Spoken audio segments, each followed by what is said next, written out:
Oh boy, guys, we have some insane images and leaks to cover in this video, as you could tell by the title and the thumbnail. Finally, images of Studio Series Age of Extinction Widowmaker and 86 Megatron have leaked. Now, I don't know where these images came from. These were sent in via email on my Discord server, so shout out to you. And if you guys are not a member, what are you doing? It's a fire community that I started last week. It is linked in the description of this video.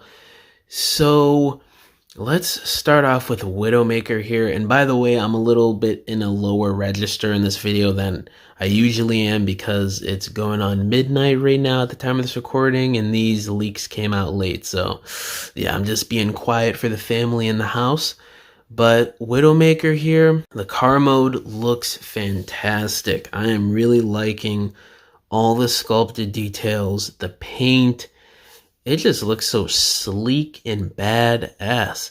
Now, I'm pretty sure this is one of the KSI drone vehicles that was actually used in the movie. So that's pretty cool that they actually used one of those cars instead of just doing a copy of Stinger's alt mode, which she was originally going to be, if I remember correctly.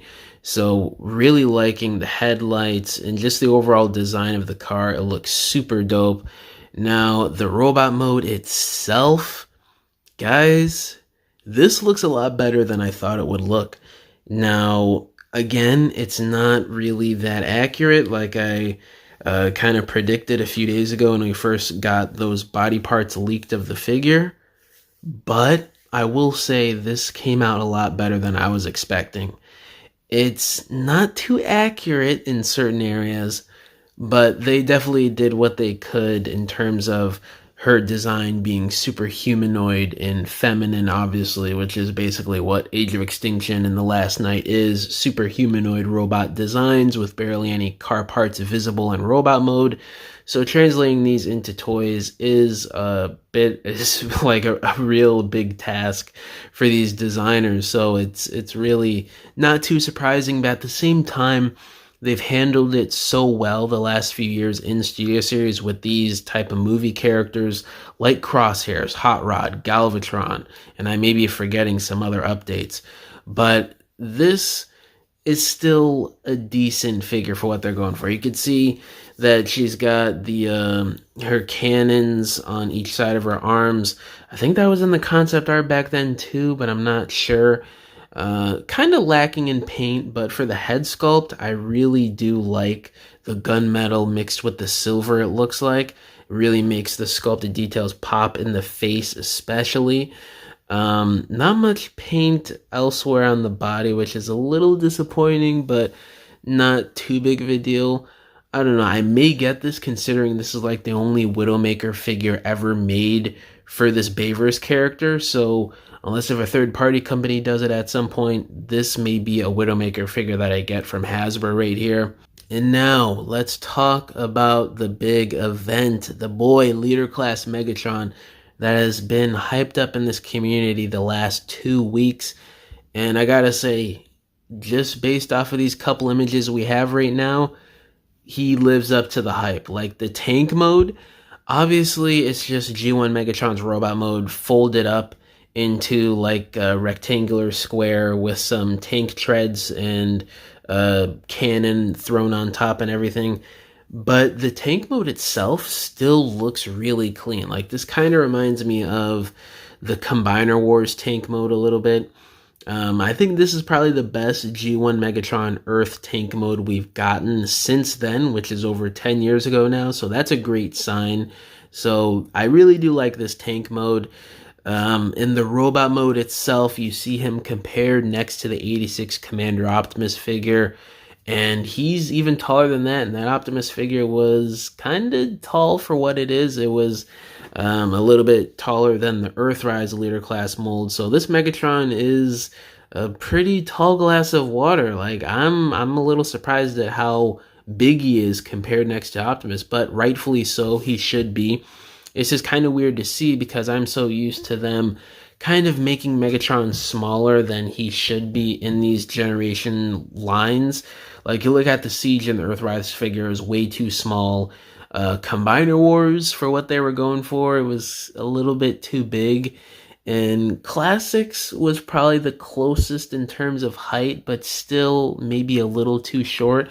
I definitely do feel like this is more so the perfect scale, especially compared next to this Optimus here. So I am really liking how they handled his size, and especially the proportions of the body, the sculpted details. Now, there is a little bit more greebling than there should be on this figure, I will admit, but this is a leader class figure. They had to utilize the budget somehow, because it does seem like this guy may be a little bit simplified in terms of transformation because of how much more they put the robot mode over the tank mode, it looks like, just from these couple images. But obviously we have to wait and see on actual videos and reviews and more detailed images on how the engineering and transformation of this figure will actually work. But that head sculpt is absolutely money. The expression is so menacing and serious with the white paint on his face and the red eyes, it looks like. The Decepticon logo on his chest looks crisp with that white outline. You get the highlights on his stomach of the red, blue, and yellow, which is so accurate. And the fusion cannon. This is something that a lot of people have been debating and going back and forth on the last few days since it leaked. And I'll give you guys my thoughts on this. I think it's the most accurate G1 fusion cannon we've gotten in the Generations line from Hasbro, but it still could use some improvements in terms of the details and the overall proportions. It's definitely not perfect, and y'all know Hasbro.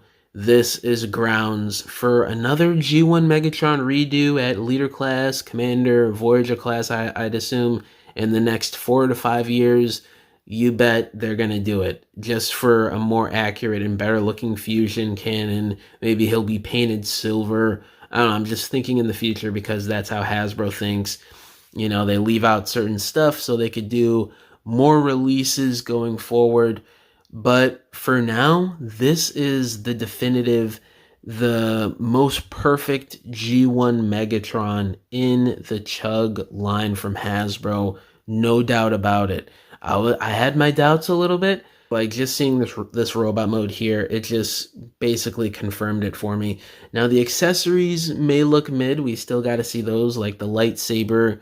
You got to see his gun mode self in a bit better detail, which that looks a little fishy to me. But everything else, like, this is insane. This is like a dream come true for G1 fans of those Sunbow designs. I am more than likely going to be picking up this figure. Like, it looks really fantastic, especially for a mainline Hasbro figure in this day and age. It is a little pricey, but I'm willing to fork over the bucks for a Megatron from G1 that looks this good in robot mode. And I can't get enough of the size. Like, he is a little bit taller than Optimus, a little bit beefier, as he should be. He's even got the barrel thing behind his back, which has been missing from so many Megatron releases over the last almost 20 years since Classics started. So I am just really pleased with this release, the accuracy and what they're going for. And even with Widowmaker, I think she turned out pretty good for what she is, you know, a super humanoid robot. They really did try with that robot mode. But yeah, guys, let me know down in the comments below. How do y'all feel about these images that leaked? Do you think these figures look good or do you not? And yeah, thank y'all for watching this video. I'll catch you guys in the next one. Bye.